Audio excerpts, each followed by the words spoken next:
আমার বিরুদ্ধে আনা সমস্ত অভিযোগ মিথ্যা বানোয়াট। প্রাক্তন স্ত্রী রীতা ভট্টাচার্যের বিরুদ্ধে হাইকোর্টে কুমার শানু। বিস্তারিত জানতে ভিডিওটি দেখুন। বলিউডের মেলোডি গানের এক অবিচ্ছেদ্য নাম কুমার শানু।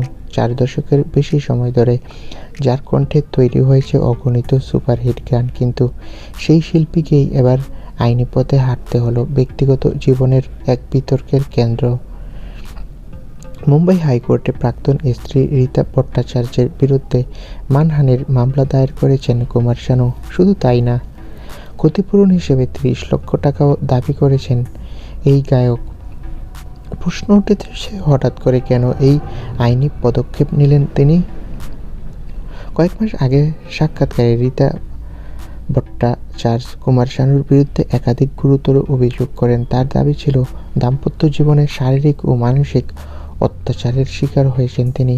এমনকি অন্তঃসত্ত্বা অবস্থায় না খেয়ে থাকতে বাধ্য করা হয়েছিল বলে অভিযোগ তোলেন। পাশাপাশি শানুর একাধিক বিবাহ বহির্ভূত সম্পর্কের কথাও প্রকাশ্যে বলেন তিনি।